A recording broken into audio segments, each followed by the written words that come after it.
அனைவருக்கும் வணக்கம். Option tricky trade channel மூலியம் உங்களை சந்திப்பதில் மிக்க மகிழ்ச்சி அடைகிறேன். நான் உங்கள் சந்தோஷ். நான் செபியில் பதிவு பெற்ற பங்காலோசர் கிடையாது. இது பயிற்சிக்கான காணொளி. எந்த பரிந்துரையும் நாம் வழங்குவது இல்லை.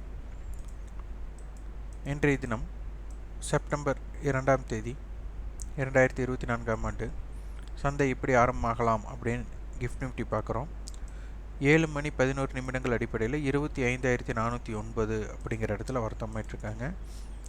நேற்று நிஃப்டியோட ஃபியூச்சர்ஸ், நேற்றுனா கடந்த வர்த்தகத்தை தான் நேற்று நம்ம சொல்லுவோம். உடனே நேற்று என்பது விடுமுறை அப்படின்னு நினைக்கக்கூடாது.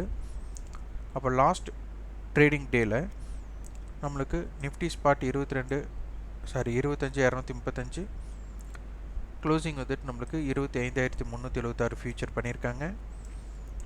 இப்போ ஃபியூச்சரோட ஹை 25,399. அப்போ அதற்கு மேலே தான் நம்மளுக்கு ஆரம்பமாக ஒரு வாய்ப்பாக இருக்குது. இப்போ நம்மளுக்கு இதில் ஒரே ஒரு விஷயம் என்னென்னா, ஸ்பாட் ஏறியதை விட ஃபியூச்சர் வந்து ஒரு அதிக ஏற்றத்தை சந்திச்சிருக்கு. இது ஏதேனும் நம்மளுக்கு ஒரு தாக்கத்தை ஏற்படுத்துமா அப்படின்னு பார்க்கணும். அப்போ இது தாக்கத்தை நம்மளுக்கு ஏற்படுத்தணும்னா மறைமுகமாக ஒரு டிமாண்ட், ஏன்னா ஸ்பாட்டுக்கும் ஃபியூச்சர்ஸ்க்கும் உண்டான கேப் இன்க்ரீஸ் ஆகிருக்குன்னா மறைமுகமாக இதில் டிமாண்ட் இருக்குன்னு அர்த்தம். அதுக்காக நம்ம மார்க்கெட் அப்படியே நம்பக்கூடாது. எது வேணாலும் நடக்கலாம். இது ப்ராபபிலிட்டி தான். அப்போ இந்த மாதிரி சூழ்நிலையில் நம்மளுக்கு இது ரெண்டு விதமாக யோசிக்கலாம். ஒன்று, டிமாண்ட் இருக்கலாம். இது செல்லருக்கு இது நல்ல விஷயமாகவும் இருக்கலாம். ரெண்டு பேர்த்துக்குமே சாதகம் தான். அப்போது இன்றைக்கி நம்மளுக்கு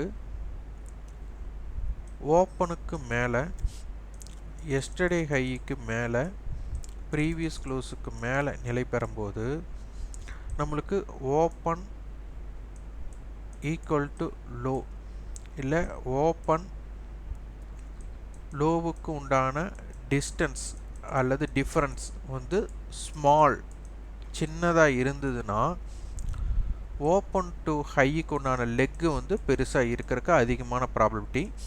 அப்போ நம்மளுக்கு ப்ரீமியம் இன்க்ரீஸ் ஆகிருக்கு அப்படின்னா இந்த மாதிரி பேட்டர்ன் அமையக்கூடிய வாய்ப்பு இருந்ததுன்னா என்ன நடக்கும் அப்படிங்கிறது பார்க்கணும்.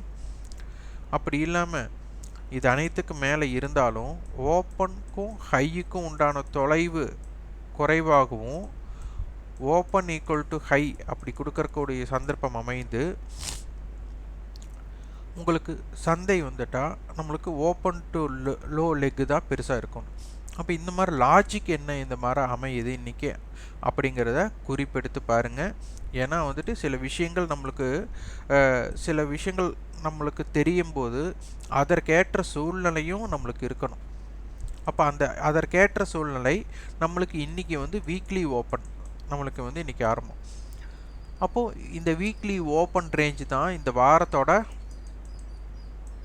வீக்கோட ஹையாகவும் இருக்க போகிறாங்க, லோவாகவும் இருக்க போகிறாங்க, அமைய போகிறாங்க, இங்கிருந்து ஸ்டார்ட் பண்ண போகிறாங்க. அப்போ இதில் நம்ம கொஞ்சம் நம்மளுக்கு அதிகமான முக்கியத்துவம் கொடுத்து பார்க்கணும்.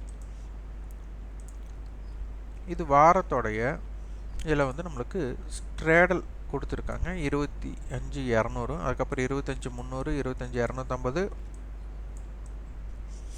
அதுக்கப்புறம் 25,500, 25,300 அப்படி கொடுத்துருக்காங்க. அப்போ 25,400 அப்படிங்கிறது ஒரு மத்திய புள்ளியாக இருக்க போகிறாங்க. அப்போ நம்மளுக்கு 25,300, 25,400, 25,500 இதோட இடத்த நம்ம பார்க்கணும். அடுத்தது மந்த்லி கான்ட்ராக்ட். மந்த்லி கான்ட்ராக்ட் படி 26,000 கால் 25,000 புட் கொடுத்துருக்காங்க. இது ஒரு ஸ்ட்ராடல். அப்போ 25,500 ஒரு மத்திய இடமா இருக்க போது, 25,500 ஒரு மேஜிக்கல் ஃபிகராகவும் இருக்க போகிறாங்க. இதே நம்ம உற்று பார்க்க வேண்டும்.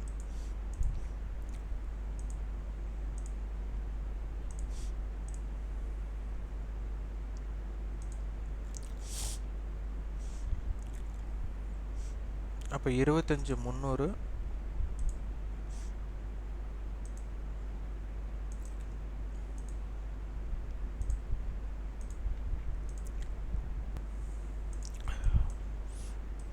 25,300 காலோட ஹை 132. அப்போ 25,432 இது வந்து வீக்லி ஃபியூச்சருக்கு உண்டான அளவு.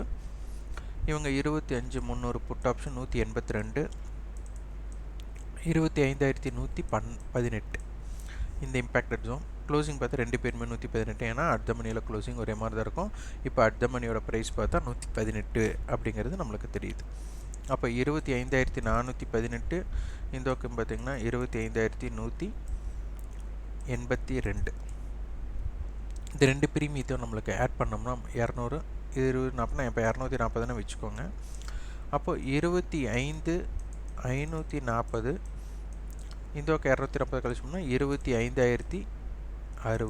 அப்போ இந்த ஜோன் நம்மளுக்கு இம்பேக்டட் ஜோனாக 25,300 அடிப்படையில் பார்க்க வேண்டும். மந்த்லி கான்ட்ராக்ட்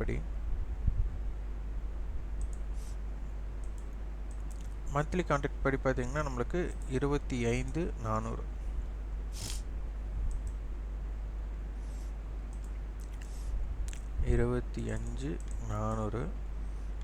இவங்களோட ஹை 313 அப்படின்னா 25,713.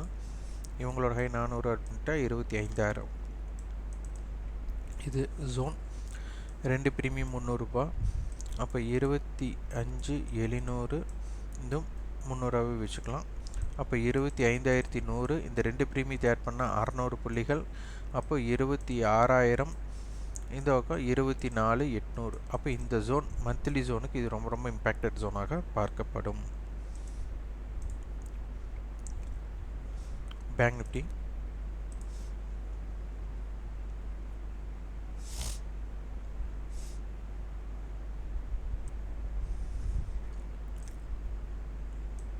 $51,400 அப்படிங்கிறத நம்மளுக்கு வந்து ஒரு ஸ்ட்ராடலாக கொடுத்துருக்காங்க. 51,400 இவங்களோட 371 காலோடைய ஹை. அப்போ 51,400 வச்சுக்கலாம். 371, அப்போ 51,800. இவங்களோட 335, 300 வச்சுட்டாலும் கூட 51,100. க்ளோசிங் பார்த்தா நம்மளுக்கு 289. அப்போ 51,689, இவங்க 250 ரூபா. அப்போ 51,150. இந்த 2 பிரீமியத்தை ஆட் பண்ணால் நம்மளுக்கு வந்து ஒரு 550 புள்ளிகள் வரும். அப்போ 550 புள்ளிகள்னா 51,950. இதோ கழிச்சிட்டோம்னா நம்மளுக்கு 50,850. அப்போ இந்த ஜோன் நம்மளுக்கு இம்பேக்டட் ஜோனாக பார்க்கக்கூடிய இடமாக இருக்கும். இதில் இம்ப்ளைட் வாலிட்டி தான் நம்மளுக்கு ரொம்ப ரொம்ப முக்கியம். மந்த்லி கான்ட்ராக்ட் நம்ம பார்த்துடலாம். பேங்க் நிஃப்டிக்கு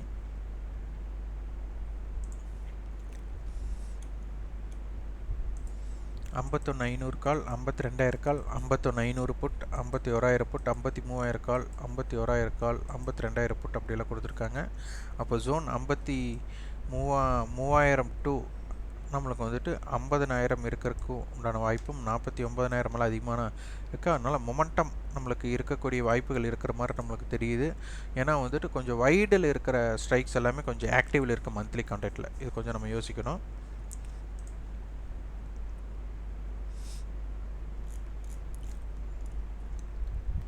ஏன்னா ஆதார் கேட்டர் நம்மளுக்கு இம்ப்ளைடு வாலிட்டி மட்டும்தான் கொஞ்சம் குறைவாக இருக்குது. இம்ப்ளைடு வாலிட்டி குறைவாக இருக்கிறது தப்பில்லை, ஸ்லோ அண்ட் ஸ்டெடி அப்படின்னு சொல்லுவாங்க. அந்த மாதிரி இம்ப்ளைடு வாலிட்டி குறைவாக இருக்கும்போது நிறைய நேரம் வந்து அரைத்தமாவை அரைக்கிறதுக்குண்டான வாய்ப்பாக இருக்கும். சில டைம் வந்துட்டு மார்க்கெட் ஏற தொடங்குச்சுன்னா கிராஜுவலாக ஏறக்கூடிய சக்தி எதற்கு இருக்குன்னா நம்மளுக்கு வந்து இந்த இம்ப்ளைடு வாலிட்டி குறைவாக இருக்கிறதுக்கு இருக்குது. அதே மாதிரி இறங்கினாலும் கிராஜுவலாக இறங்குறதுக்குண்டான வாய்ப்பும் இருக்குது.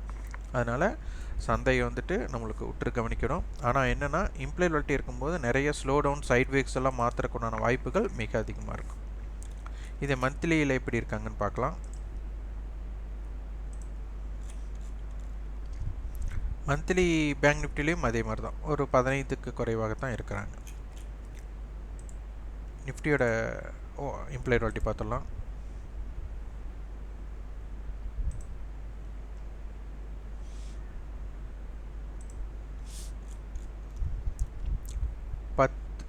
கால் சைடு வந்து 10 இருக்குது, புட் சைடு வந்துட்டு ஒரு 7 அந்த மாதிரி அடுத்த மாதிரி இருக்குது. ரொம்ப குறைவாக இருக்குது. இது கொஞ்சம் கவனத்தில் கொள்ளணும். ஒரு இம்பேலன்ஸ்டு இம்ப்ளைடு வாலிட்டி அப்படின்னு நம்ம எடுத்துக்கலாம்.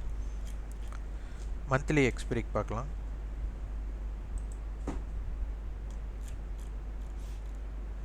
மந்த்லி எக்ஸ்பைரியில் 11-12, கால் சைடு 11, புட் சைடு 12 இருக்குது. ஆனால் ஒரு இம்ப்ளைடு வாலிட்டி ஒரு சொல்லிக்கிற அளவுக்கு இல்லை, அது ஒன்று தான். ஆனால் இந்த மாதிரி மார்க்கெட் வந்து லைஃப் ஹை கட் இருக்கும்போது வந்து உற்சாக நிலையில் இருக்கணும். அப்போ ஒரு நியூஸ் பேஸ்டு மார்க்கெட் அப்படிங்கிறது இந்த இடத்துல தென்படல. இந்த இம்ப்ளைபிலிட்டி அதிகரிக்கிறதா குறைக்கிறதா, ஸ்பாட்டுக்கும் ஃபியூச்சருக்கான கேப் அதிகரிக்கிறதா குறைக்கிறதா அப்படிங்கிறத நீங்கள் பார்த்துட்டே வாங்க. இது ரொம்ப ரொம்ப முக்கியமானது. இப்போ நிஃப்டியை பொறுத்தவரை அட் த மணியோட ப்ரைஸ் வந்து 118 இருக்காங்க. பேங்க் நிஃப்டியை பொறுத்தவரை ஒரு 260 இருக்கிறாங்க அட் த மணின்னு எடுத்துகிட்டா நம்ம இப்போ 51,400 எடுத்துக்கிறோம். ஆனால் 51,400 கிடையாது, ஸ்பாட் இருக்குல்ல, அது கொஞ்சம் விட்டு கவனிக்கணும். ஆனால் இருந்தாலும் 51,400 நம்ம வந்து இருக்கிறதா நம்ம எடுத்துக்கலாம். அந்த இடத்துல ஃபியூச்சர்ஸ் இருக்கிறத எடுத்துக்கலாம். அப்போ நிஃப்டிக்கு வந்துட்டு 118, ஏன்னா 25,300 வீக்லி ஃபியூச்சர்ஸ் வந்துட்டு இருக்கிறதுனால நம்ம 25,300 கால் போட்டு எடுத்துக்கிறோம். ஆனால் நம்மளுக்கு என்எஸ்சி சொல்லியிருக்கிறது ஸ்பாட்டுங்கிறது 25,235. ஆனால் இங்கே இயங்கிறது வந்து ஃபியூச்சர்ஸோட ப்ரைஸுக்கு இயங்கிறதுனால நம்ம இதை தான் கன்வெர்ட் பண்ணணும். ஏன்னா இறுதியில் வந்து ஸ்பாட் ஈக்குவல் டு ஃபியூச்சர் அப்படிங்கிறது தான் எக்ஸ்பைரியோட தாரக மந்திரம். அதனால் வந்துட்டு இது அனைத்தையுமே நீங்கள் ஒருங்கிணைச்சு பார்க்கணும். அப்போ தான் இதனை பற்றி புரியும். ஆப்ஷன்ஸ் ப்ரீமியம் ரியாக்ட் ஆகணும்னா ஃபியூச்சர்ஸோட ப்ரீமியம் ஏற்ற இறக்கம் இப்படி இருக்குன்னு பாருங்கள். அப்போ தான் அதோட ரியாக்ஷன் உங்களுக்கு தெரியும். இந்த காணொலி உங்களுக்கு பயனுள்ளதாக இருந்தால் லைக் பண்ணுங்கள், ஷேர் பண்ணுங்கள், சப்ஸ்கிரைப் பண்ணுங்கள். இப்போ உங்கள் ஃபீட்பேக் கமெண்ட் பாக்ஸில் பதிவு பண்ணுங்கள். நன்றி, வணக்கம்.